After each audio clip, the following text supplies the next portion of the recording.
नमस्ते विद्यार्थी मित्रो, काल आपण जिल्हा प्रशासन हा नागरिक शास्त्राचा पाठ अभ्यासत होतो. यामध्ये जिल्हाधिकारी, जिल्हा पोलीस प्रमुख, जिल्हा न्यायालय असे मुद्दे काही अभ्यासलेले आहेत. तर या ठिकाणी जिल्हाधिकारी हा प्रशासनाचा एक प्रमुख असतो. तर या जिल्हाधिकारीची नेमणूक राज्य शासन करते. जिल्हाधिकाऱ्याला शेतसारा गोळा करण्यापासून ते जिल्ह्यात कायदा व सुव्यवस्था राखण्यापर्यंत अशी अनेक कामे करावी लागतात, हे आपण समजावून घेतलेलं आहे. त्याचबरोबर तहसीलदार म्हणजे तालुका पातळीवरती जो प्रमुख प्रशासनाचं काम करतो त्यांना आपण तहसीलदार म्हणतो. तर प्रत्येक तालुक्यासाठी असा एक तहसीलदार असतो. तहसीलदार प्रमुख दंडाधिकारी या नात्यानं तंट्यामध्ये तो काय करत असतो, निवाडाही करत असतो. अनेक तंटे असतात, त्याच्यामध्ये तो निवाडा करतो. तालुक्यात शांतता व सुव्यवस्था राखण्याचं काम हे तहसीलदार करीत असतात. त्याचबरोबर जिल्हाधिकाऱ्यांना मदत करण्यासाठी पोलीस प्रमुख असतात आपल्या जिल्ह्याला. आणि महाराष्ट्रात प्रत्येक जिल्ह्याच्या ठिकाणी जिल्ह्याच्या ठिकाणी एक पोलीस अधीक्षक असतो. त्या जिल्ह्याचा तो प्रमुख पोलीस अधिकारी असतो. जिल्ह्यात शांतता व सुव्यवस्था राखणे, त्याचबरोबर पोलीस प्रमुख जिल्हाधिकाऱ्यांना अशा प्रकारची मदत करतात. आणि त्यांचंही काम शहरात शांतता व सुव्यवस्था राखण्यासाठी जबाबदारी पोलीस आयुक्तावरती असते. आणि त्याचबरोबर हाही मुद्दा अभ्यासलेला होता की तो म्हणजे जिल्हा न्यायालय.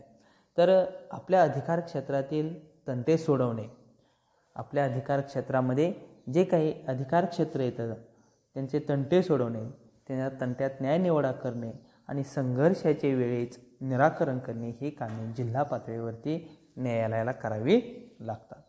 तर भारताच्या संविधानाने स्वतंत्र न्यायव्यवस्थेची अशा पद्धतीची निर्मिती केली आहे.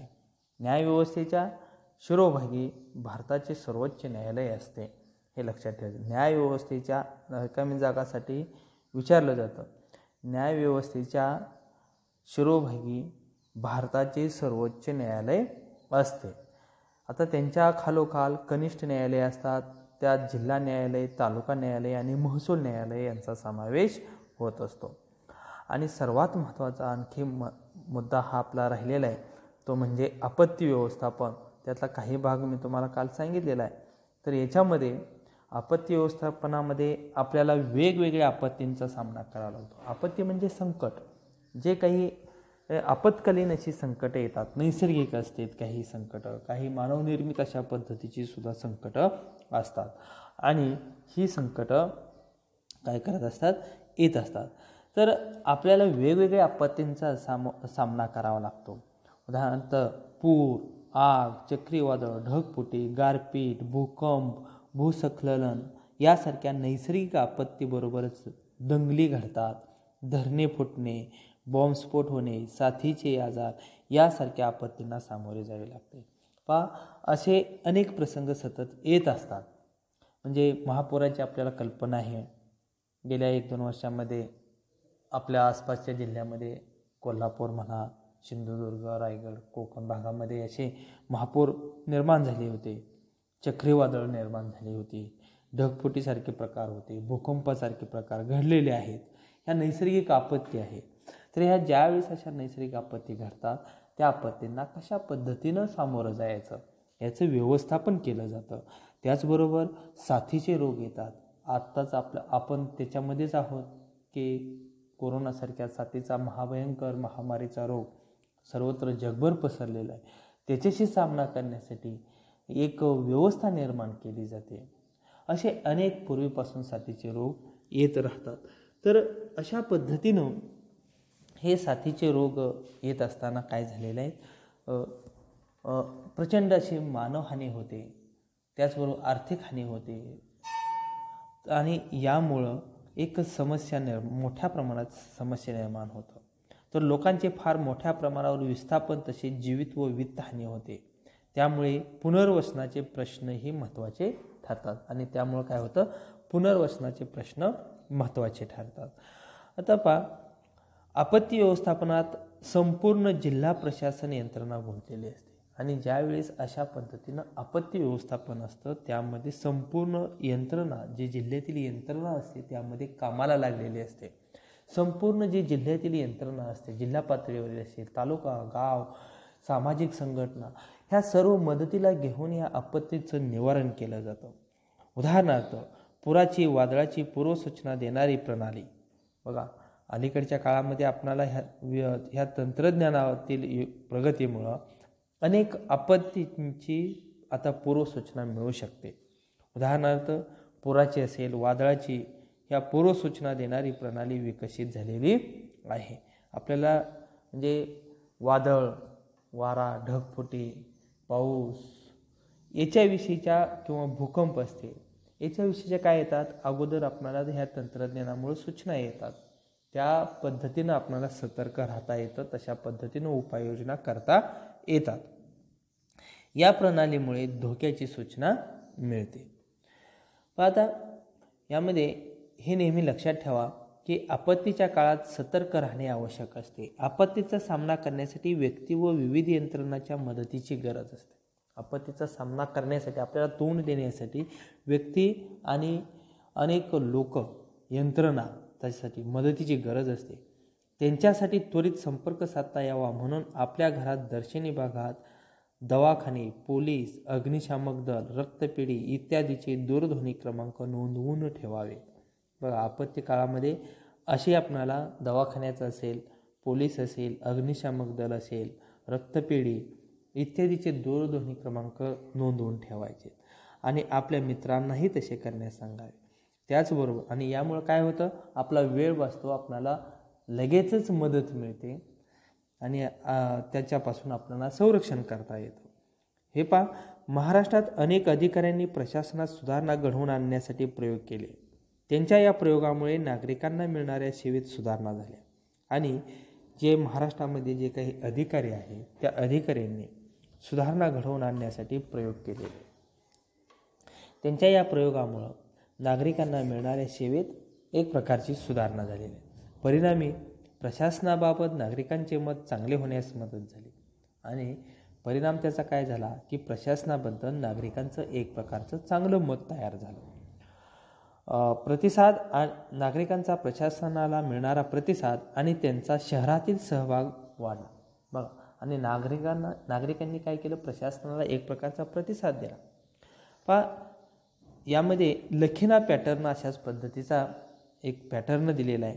काय आहे तो, प्रशासन कार्यक्षम व्हावे, नागरिकांना मिळणाऱ्या सार्वजनिक सेवा विशिष्ट दर्जाच्या मिळाव्यात म्हणून अहमदनगर जिल्ह्याचे तत्कालीन जिल्हाधिकारी श्री अनिल कुमार लखीना. नागरिकांना मिळणाऱ्या सार्वजनिक सेवा विशिष्ट दर्जाच्या मिळाव्या म्हणून अहमदनगर जिल्ह्याचे तत्कालीन जिल्हाधिकारी अनिल कुमार लखीना यांनी प्रशासनात अनेक सुधारणा घडवून आणल्या. त्या लखीना पॅटर्न म्हणून ओळखल्या जातात. कार्यपद्धतीचे प्रमाणीकरण, नियम सोप्या भाषेत लोकांना समजतील अशा पद्धतीने सादर करणे. त्यांची जी कार्यप्रणाली आहे ती कार्यप्रणाली, त्याचबरोबर त्यांचे जे काही नियम आहेत लोकांना समजतील साध्या भाषेमध्ये अशा पद्धतीने सादरीकरण केलं. प्रशासकीय बदल करण्यात आले. लोकांची कामे एकाच छताखाली व्हावीत म्हणून त्यांनी एक खिडकी योजना सुरू केली. म्हणजे एकाच ठिकाणी त्यांची कामं झाली पाहिजेत. लोकांची पळापळ होऊ नये, गैरसोय होऊ नये, वेळ जाऊ नये, यासाठी एका ठिकाणी अशा पद्धतीची त्यांनी कामं सुरू केली. त्याचबरोबर दळवी पॅटर्न, पुणे जिल्ह्याचे तत्कालीन जिल्हाधिकारी चंद्रकांत दळवी यांनी केलेल्या प्रशासकीय सुधारणा दळवी पॅटर्न म्हणून ओळखल्या जातात. त्याचबरोबर टेबलावर कागदपत्रांचे आणि फायलींचे ढीग साठवून न ठेवता त्यांचा त्याच दिवशी निपटारा करणे आणि निर्णय घेण्यात गतिमानता आणणे हे या सुधारणाचे उद्दिष्ट होते. ह्या दळवी पॅटर्नचं उद्दिष्ट काय होतं, तत्कालीन जिल्हाधिकारी दळवी पुणे जिल्ह्याचे, तर टेबलावर फक्त कागदपत्र किंवा फायलीचे ढीग साठवून कामं होत नसतात, तर त्याचा त्याच वेळेस निपटारा करणं, त्याच वेळेस ते कामाला लावणं, गतिमानता आणणं हे सुधारणाचे उद्दिष्ट होते. हा पॅटर्न झिरो पेंडन्सी, शून्य विलंब म्हणून ओळखला जातो. निर्णयातील विलंब यामुळे टाळता आला. प्रशासन गतिमान बनण्यास त्यांची मदत झाली. त्यानंतर चहांदे पॅटर्न, नाशिकचे तत्कालीन विभागीय आयुक्त डॉक्टर संजय चहांदे यांनी केलेल्या प्रशासकीय सुधारणा चहांदे पॅटर्न म्हणून ओळखले जाते. प्रशासन व सामान्य जनता यांच्यातील दरी कमी व्हावी, प्रशासनाचे लोकांप्रती असणारे दायित्व वाढावे, विकासाच्या कामाचे प्राधान्यक्रम जनतेच्या सहभागाने ठरवता यावेत, यासाठी त्यांनी ग्रामस्थ दिन योजना राबवली. ग्रामस्थ दिन म्हणजे लोकांच्या अडीअडचणी कशा पद्धतीच्या असतात त्यांनी सहजरित्या आपल्याला कळाल्या पाहिजेत, यासाठी त्या लोकांसाठी एक दिवस योजना राबवली. प्रशासकीय अधिकारी आणि कर्मचाऱ्यांनी एका ठरलेल्या दिवशी गावात जाऊन तेथील लोकांशी थेट संवाद साधावा व त्यांच्या समस्यांची सोडवणूक करावी, यासाठी ग्रामस्थ दिनाचे आयोजन केले होते. म्हणजे प्रशासकीय यंत्रणा गावामध्ये जायचं, गावांच्या लोकांच्या काही अडचणी आहेत का हे पाहायचं आणि त्या अडचणी सोडवण्याचं काम ते लोक करीत असत. तर अशा पद्धतीच्या अनेक योजना आपण जिल्हा प्रशासनामध्ये पाहिलेल्या आहेत. जिल्हा प्रशासन कशा पद्धतीत चालतं हे सुद्धा पाहिलेलं आहे. याच्यामधले जे स्वाध्याय आहेत ते लिहून व्हॉट्सअप ग्रुपला आपल्या पाठवायचे आहेत. एका वाक्यात उत्तरे, जोड्या लावा, खालील मुद्द्यावर चर्चा करा, यापैकी तुम्हाला कोण व्हावेसे वाटते हे सुद्धा आपण करायचं आहे. त्याचबरोबर हा QR कोड स्कॅन करून आणखी तुम्हाला तुमच्या मोबाईल ॲपद्वारे आणखी काही माहिती मिळू शकते. तर ते करता येईल, तुम्हाला तेवढं करायचं आहे. ठीक आहे, ओके. या ठिकाणी हे प्रकरण संपलेलं आहे.